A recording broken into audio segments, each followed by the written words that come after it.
to the vlog-ish kind of podcast. So this is something we're going to try over the coming months, where we pick a subject that is relevant to boating, sailing, equipment, whatever. Okay, boating just would have been enough. Yeah, and then we Rich likes to over. Yeah, it's over sort of talk everything. Yeah, over explain. Over explain. Yeah. Anyway, so we're going to kick off with a subject which a contentious subject, because we have just purchased our boat, which is on the Norfolk Broads, and we have, between the time of purchasing it and the toll renewal, is 1 month. We're not on the Norfolk Broads, are we? Yes, we are. I thought we were on the Southern Broads. No, we are on the Norfolk Broads, but the Norfolk Broads is both of the North and the Southern Broads combined. Oh, is it? Okay. Just so I clarify that. So anyway, it's all covered by the Broads Authority. Now, this year there's been a 13% rise in the tolls, which means so I've got to refer to this. It means that for a smaller boat, it's added sort of like £6 to a 5 metre squared private sailing yacht, and £211.68 to a large 48 metre squared hire boat. So she might be on your microphone. She might be. So there's a lot of upset about this. Many boat owners have actually been taken to court by the Broads Authority for non-payment of previous year's tolls, and the argument is that during lockdown, boaters were given no what's the word I'm looking for? What, compensation? Yeah, no compensation. Yeah, so they couldn't use their boats, but they were still charged. Right. Okay, well, there's 2 issues here then. Yeah. Hold on a minute. We need to split this into 2. So boat owners are being chased for non-payment of tolls for boats they couldn't use during COVID. Yeah. That's one agenda item. Yeah. And then the second agenda item is the fact that the tolls this year for 2023-24 have increased by 13%. Yes, Winnie, thank you for that. By 13%. Yeah, Winnie's not impressed either. No. Shh. So you want to take them separately, really? I mean, the first one, that is wrong. If you weren't able to use your boat, then it should be maybe a nominal amount. Yeah. Because like a winter layup fee. Yeah, sort of. And it really should have been agreed with COVID about tolls. So do we know if boat owners were told that they had to pay tolls as normal? Yeah, well, they would have. It's paid in advance, so your tolls are paid on April 1st of April each year. You pay your tolls. Yes, but you just said boat owners haven't paid them. They've been chased for payment. Yeah, so boat owners obviously thought we don't have to pay because we're not using our boat. Yeah. And Broads Authority thought, no, you pay as normal. What I'm saying is, was there any communication from the Broads Authority? I don't know that. But their argument is that why should we pay to use the waterways when we can't use them? That's why I agree. Yeah. But if they're being taken to court for non-payment, then maybe things should have started happening before that. Yeah, true. That there should have been some kind of talks as to whether a part payment would be more appropriate rather than the full payment. Yeah, as I say, like a winter layup. So but having said that, the Broads Authority, I mean, I read through that. If we go on to the second issue, 13% increase. Now, we all know that inflation is running away. Yeah.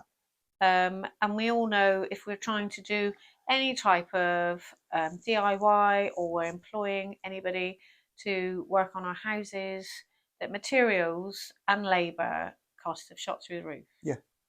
So I'm just trying to play devil's advocate here, but the Broads Authority, if they are using that money to make improvements or maintain But things on again, the Broads, the, then for them to buy the materials and to pay for the labour charges is going to be more expensive. yeah, agreed. But the what people are saying is that things are not being maintained. I mean, we've seen moorings that really need to be refurbished. We've seen electrical hookups that are damaged.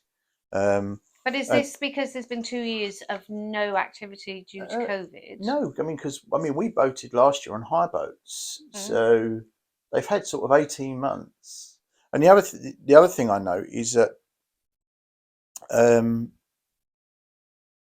they're openly admitting that Yar House, which is their head office sort of thing, is one of their biggest expenses. So I know it's very nice. I know it's been there for years, but why not go cut our losses? We want to save God knows how much. Let's go into something else that isn't in the middle of a listed area and it costs an absolute fortune. Oh, I see. Well, how many people does it employ? But it says its biggest costs are its staff, or one of its biggest costs are its staffing costs. So, well, I hate to stop you there then, because moving to another building is not going to reduce their overheads if salaries is the biggest cost. But they're saying that they've got to cut down. They're going to cut down on the space they use at this building. Right, okie dokie. And one more little gem is Mm-hmm. that two very popular moorings are now going to have Oh, this £10 a night £10. charge. So Reedham and Ramworth are now going to have a £10 overnight fee to sort of come in line with Great Yarmouth, Alton Broad, yacht station. Are they going to use that money to maintain the standards there? They're saying that Provide each water. mooring will create £40,000 of income a year, so another £80,000 of income a year For them to do what with?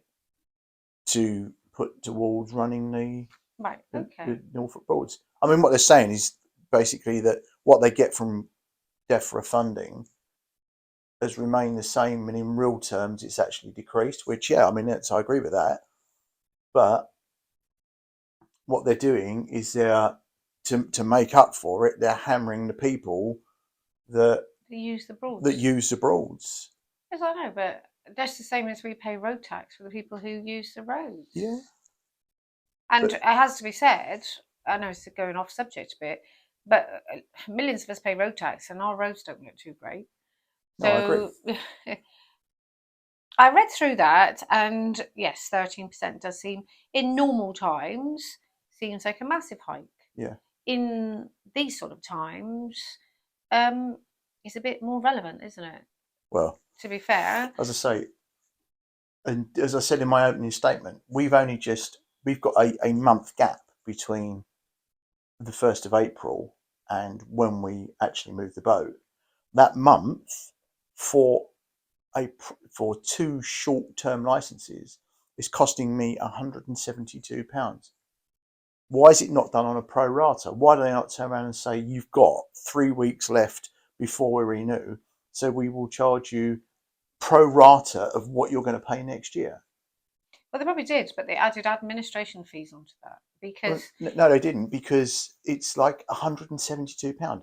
I mean, my maths isn't brilliant, but if our fee for the year is 590 something, mm, if you divide that by 52, I know, but they may not divide it by 52. They might have a minimum of a month.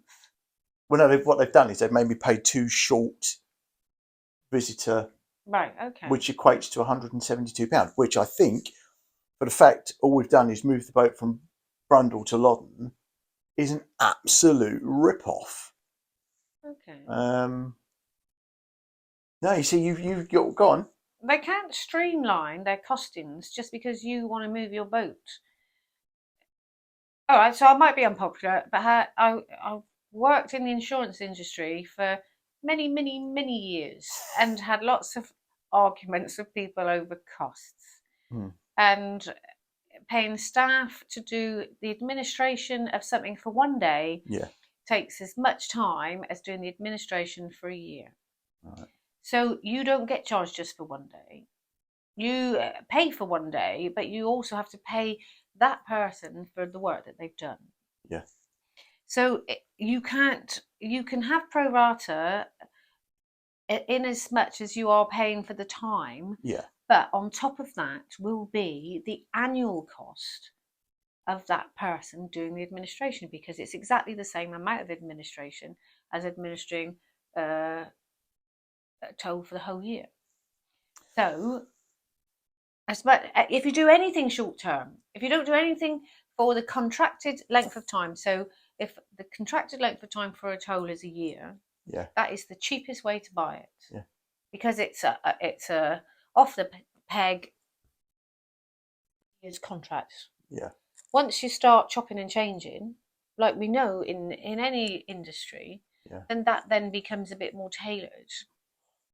And once something becomes more tailored, it becomes more expensive. Yeah.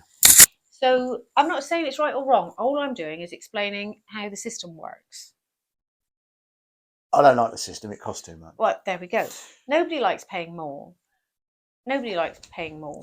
Right. What do you think? What do you think? Well, I don't suppose too many people are going to agree with me. No. But drop it in the comments. Tell us what you think. Do you think that the toll cost rises? What's the word I'm looking for? Increases. That's the one. Are fair. I mean, I think it's 13%. I think it's absolutely horrendous. Well, hold on a minute then. Can I just ask a question? Yeah. When's the last time they increased them? Every year. So through COVID, they increased. Yeah, so through COVID, they increased their toll charges for people that couldn't use their boats. So this previous? No, do you know your facts? I don't know. You're saying yes. But from reading this this could be the first rise in 3 years. Yeah, but reading this, right? The information we got from John Packman. But that is a specific question. Well, comment below. Tell us. If this is the first rise in 3 years, 13%, considering the fact we've only just got a 5% pay rise, that's another story. So, yeah, comment below. Let us know what you think. Anything else? Anything you'd like us to discuss? Because forever the devil's advocate. Yeah. Well, I don't know. I don't think £10 a night is particularly. Well, we're being charged. Where did we go? We went to Paynton and we got charged £21 each. Or they would charge us £21 each for fish and chips. Yes. Then to go onto the beautiful Norfolk Broads and spend the night for £10 a night, whether there's 2 of you on a boat or 22 of you on a boat, I don't think that's exorbitant. Sorry, but I don't. On that note, we'll end there. Thank you for watching. Comment, give us a thumbs up, subscribe, and let us know what you think. We'll see you back in the next one. Bye for now. Bye.